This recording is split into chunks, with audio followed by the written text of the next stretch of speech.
This story is titled, My Sister Tried to Take All of My Mom's Money After She Passed, but I Fought Back and Exposed Her Greed. Hi, my name is Lily. I'm 29 years old, and I live in a small town in the United States. This is the story of how my sister's greed almost tore apart my family, but it's also the story of how I stood my ground, fought back, and made sure my mom's legacy wasn't stolen. It's a tale filled with betrayal, heartbreak, and ultimately, justice. Let me start from the beginning. My mom, Ellen, was one of the most selfless people I've ever known. She raised me and my older sister Jenna on her own after my dad walked out when we were young. Mom worked 2 jobs, sacrificed so much, and always made sure we had everything we needed. Jenna and I grew up in a modest but loving home. Mom taught us the value of hard work, honesty, and family. Or at least, she tried to. Jenna, despite being the older sibling, was always the more entitled one. She was the type to take the bigger slice of cake, complain about gifts she didn't like, and make everything about herself. Mom, in her infinite patience, always gave Jenna the benefit of the doubt. She'd say, "Lily, she's just struggling to find her way." But as the years went on, Jenna's selfishness only grew. When Mom was diagnosed with cancer, our world turned upside down.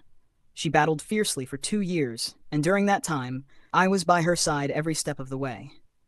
I became her caregiver, driving her to appointments, managing her medications, and holding her hand through the worst of it. Jenna, on the other hand, was noticeably absent. She'd call occasionally, but her visits were rare, and when she did show up, it was more of a performance than genuine support. Mom always brushed it off. She didn't want to burden Jenna or cause any tension, but it hurt me to see her give so much grace to someone who gave so little in return. As Mom's condition worsened, we had conversations about her wishes, including what would happen to her savings and the modest home she worked so hard to pay off. She made it clear that she wanted everything split equally between Jenna and me. "You're my girls," she said. "I want you both to have something to remember me by." When Mom passed, it was like the ground beneath me disappeared. The grief was unbearable, but I tried to focus on honoring her memory and taking care of the practicalities.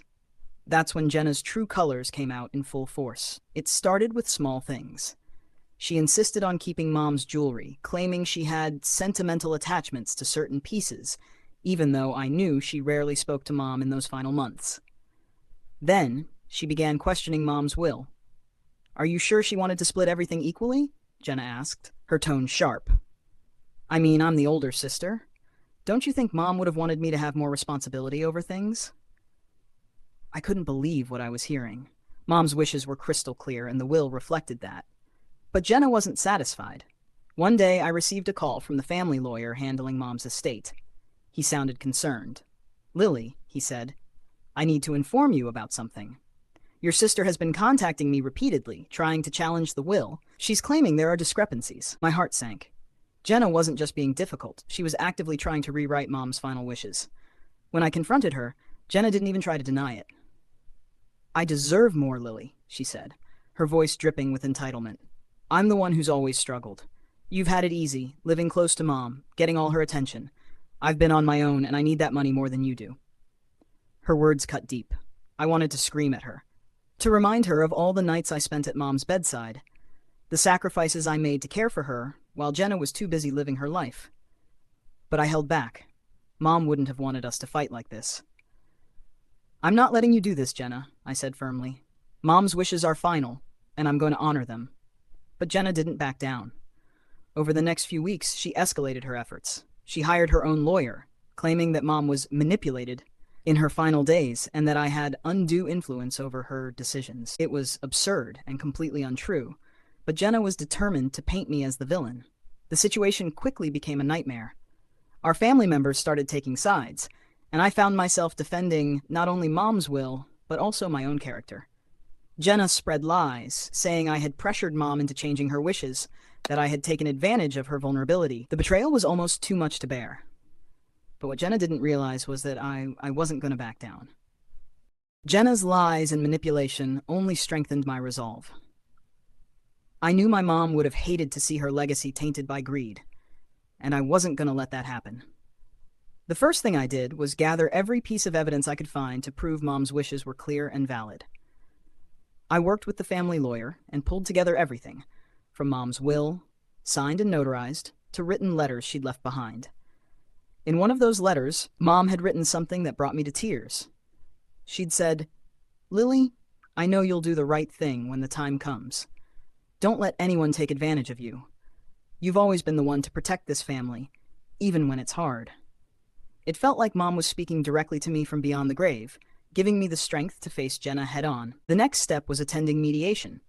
The court required us to try to settle things outside of a full-blown trial.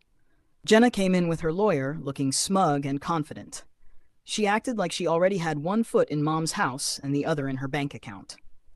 Her lawyer started by making baseless claims about how Mom had been pressured into signing the will. They even implied that I had taken advantage of her during her illness, which made my blood boil. I stayed calm, though. Losing my temper wouldn't help. Instead, I let my lawyer handle the legal side while I focused on speaking the truth. "Jenna, you weren't there," I said, looking her straight in the eye. "You weren't there for Mom when she was sick, when she was scared, or when she needed us most. I was.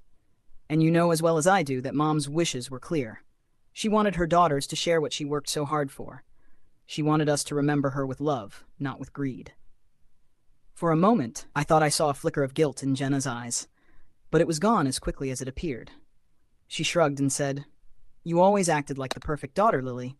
Maybe Mom bought into that act, but I see through it." Her words stung, but I refused to let them break me. The mediation ended without any resolution. Jenna wasn't willing to compromise, and I wasn't about to let her walk away with more than what Mom intended. So, we went to court. The courtroom was intimidating, but I was ready. I'd prepared for weeks, working tirelessly with my lawyer to ensure we had every document, every witness, and every fact lined up. Jenna, on the other hand, seemed to rely more on theatrics. She cried on the stand, painting herself as the struggling, overlooked older sister who just wanted what was fair. But her story started to fall apart when the truth came out. One of the most damning pieces of evidence was a series of text messages between Jenna and a friend of hers. These messages had been sent right after Mom's funeral.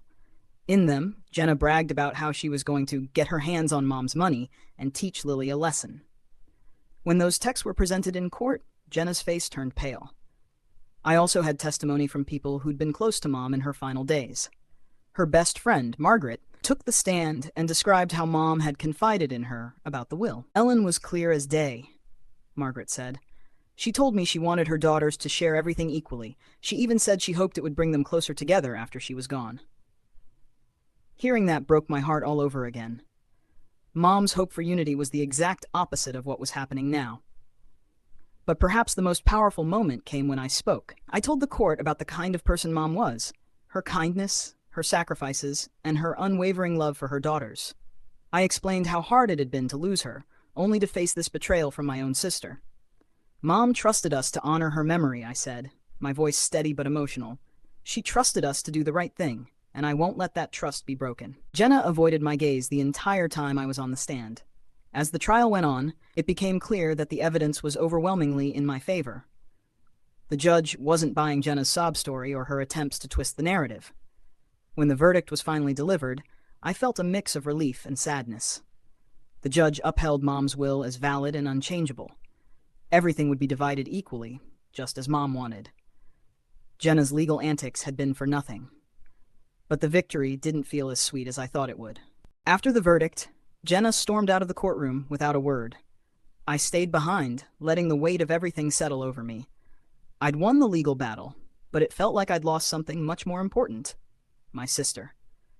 I wanted to believe that once the dust settled, we could rebuild our relationship. After all, we were family, and despite everything, a part of me still loved her. But Jenna made it clear that wasn't going to happen. A few days later, I received a bitter voicemail from her. "You've always been the favorite, Lily," she spat, her voice filled with venom.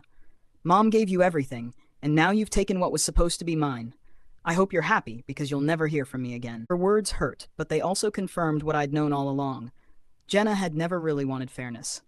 She wanted control. For a while, I tried to move on. I focused on honoring Mom's memory in my own way. I kept her house, fixing it up and filling it with the warmth and love she'd always brought to our lives. I donated some of the money to causes she cared about, like cancer research and local charities. It felt like the right thing to do, a way to carry on her legacy. But as time passed, I began to hear whispers about Jenna. She'd fallen into financial trouble, burning through what little money she had trying to fight me in court. She'd lost her apartment, her car, and even some of her so-called friends who'd seen her true colors. Part of me felt sorry for her, but I knew I couldn't fix her problems. Then, out of the blue, she reached out. It was an email, short, curt, and dripping with desperation. "Lily, I need your help. I've hit rock bottom, and I don't have anywhere else to turn. Please, just lend me some money to get back on my feet. I promise I'll pay you back." I stared at the screen, torn between anger and pity. This was the same woman who'd tried to steal everything from me, who'd lied about me, and who'd walked out of my life without looking back. And now she wanted my help? I took a deep breath and thought about what Mom would have wanted. She always believed in giving people second chances, in showing kindness even when it wasn't deserved. But this wasn't just about kindness, it was about trust. I decided to respond, but not in the way Jenna probably hoped. "Jenna," I wrote, "I'm sorry you're struggling, but I can't lend you money. What I can do is help you find resources to get back on your feet.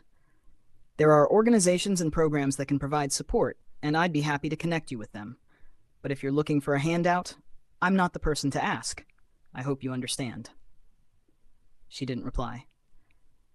I heard through the grapevine that Jenna was furious, calling me selfish and heartless.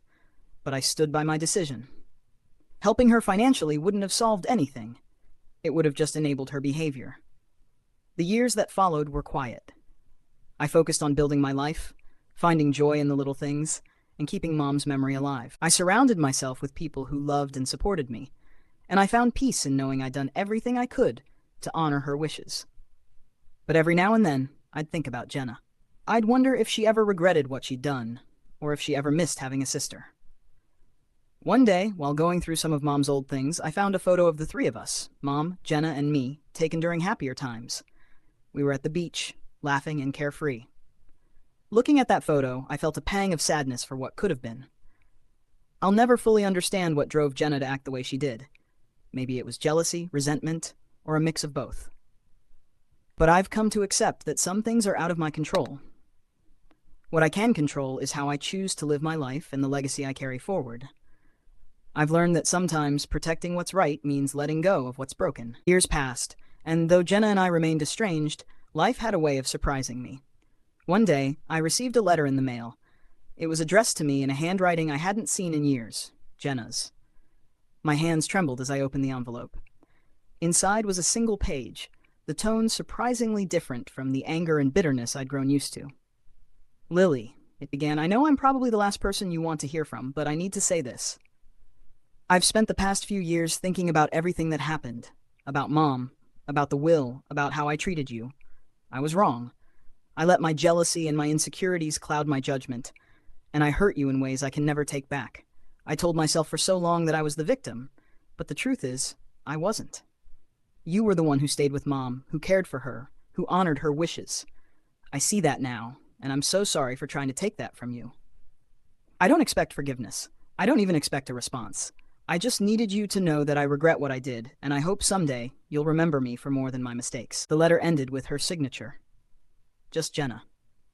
No plea for money, no dramatic attempt to reconcile, just a heartfelt apology. I sat there for what felt like hours, rereading her words and letting them sink in. For so long I'd held on to the anger and betrayal, convinced that Jenna would never change. But here, in black and white, was a glimpse of the sister I used to know. I didn't reply right away. I needed time to process everything. But eventually I wrote back. "Jenna," I began, "thank you for your letter. It meant more to me than you know. I've spent years wishing things could have been different between us, and reading your words gave me hope that maybe one day they can be. I won't lie and say the pain has disappeared, but I believe in second chances. Mom taught us that. If you're willing to work toward rebuilding our relationship, I'm open to it. But it has to be built on trust, honesty, and respect. Take care of yourself, Jenna. I wish you peace and happiness." I sent the letter without any expectations. Whether or not Jenna and I ever fully repaired our relationship, I felt a weight lift from my shoulders.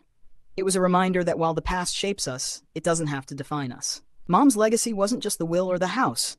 It was the values she instilled in us: love, forgiveness, and the courage to stand up for what's right. And in honoring that legacy, I found healing. To anyone out there facing betrayal or family conflicts, remember this. You can fight for what's right without losing who you are. Stand your ground, but don't let bitterness consume you. Sometimes letting go is the strongest thing you can do.